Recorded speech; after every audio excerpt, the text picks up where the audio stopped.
Hey, and thanks for clicking play. Just wanted to quickly just do a quick intro to a bit of footage and a couple of photos that I'll put up in a second, which were from the second Perth Amiga users group meeting, which we had last night. So it was a really good time. I'm not going to do sort of walk around and spiel that a lot of other channels do. This is just going to be real quick and sharp, but there are a couple of things I wanted to say. First of all, thanks to Matt and Shane for organising it and doing all the running around and getting it sorted. Thanks to the ladies at the centre that we used who sort of saved us out. I won't bore you with the details, but we got rescued in terms of a venue on the night, so that was good. And everybody that contributed stuff in terms of prizes and pizzas and food and everything. Now in the current climate, obviously it was the attendance was probably down to about half of what it could have been because people were staying away, which is totally understandable. We stuck to the rules, and Matt was very good at making sure people felt comfortable. There was plenty of space. We were easily well within the 4 meter square per person rule, and everybody was keeping their physical distance for the majority of the time. Which was great. I was umming and ahhing all day long as to whether I was even going to go to this thing, and in my view, it's one of these. It's rule number 32 or 34, I think it is. Enjoy the little things, and I think it's important. The circumstance in Australia at the moment is we have just under 100 in Western Australia. We have just under 100 cases with no at the moment proven community transmission, and so I literally thought of it as a numbers game at this point of, well, very soon there won't be the opportunity to do anything like that, so I just wanted to do this one last thing and attend this event extremely cautiously. But I absolutely take the situation seriously. People are dying globally. Don't want to harp on about that. Let's enjoy just the moment and having fun. So it was a really good night. Thanks to everybody that was there. It was great catching up and chatting to people.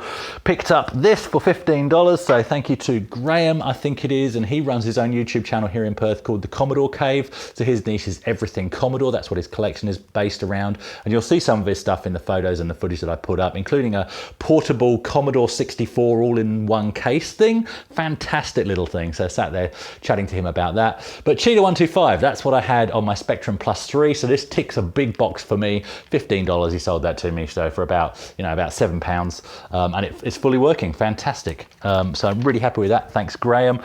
Graham, while I'm talking about Graham as well, and like I said, do look at his YouTube channel as well. He was giving these 3D printed key rings out as well, so that's fantastic, and I believe he contributed in other ways to the evening as well, so that was really cool. There was stuff for sale. That was the only thing I wanted from the for sale table. There was a A500 case that I forgot. I've got an idea of a project that I could use an empty 500 case for, so I don't think anybody picked it up, so I might have to have a look and see what happened to that. But yeah, I'm not sure. But also there was some CD-ROM drives, so not strictly, although you could use it for an Amiga, I think. Oh, it's IDE, so does it have to be SCSI for Amiga? I'm not sure, but that'll become in handy for another PC project, or in case one of mine dies. These were going for free, so I picked up one of those as the evening was coming to a close.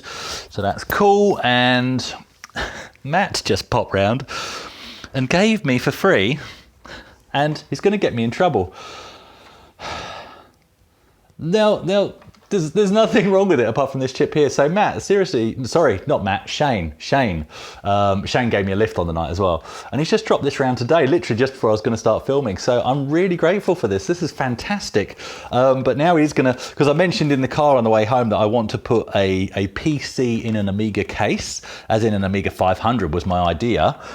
And he hit me up on Facebook and said, do you want a free 1200 case that's a bit yellowed? Doesn't look yellow to me. This looks fantastic, Shane. So I really do appreciate that. And I fear this is now going to cost me a lot of money, because it would be lovely to put a brand new A1200 board in it and build one from scratch. And that's not going to be a cheap project, but I don't know. I think this case is too good to throw a PC into.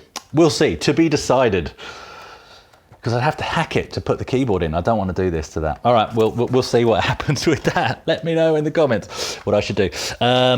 So, yeah, okay, no more intro. I don't think there's anything else I need to show you from the evening. I think that's it.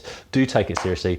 Do keep your distance. And I would recommend be ahead of the rules that the government are putting out and start distancing yourself. Otherwise, we are going to see another Italy happen somewhere in the world, and it could happen here. So take care, everyone. Enjoy the footage. Thank you very much.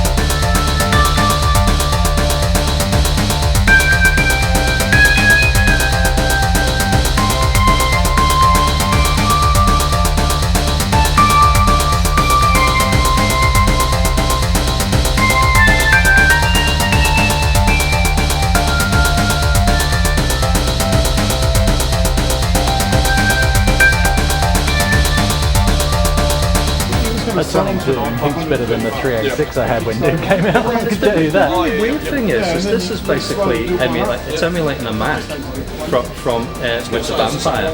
Yes. And this is the Mac version. Oh, this is the Mac version of Doom. Yeah. Mine's still got the original.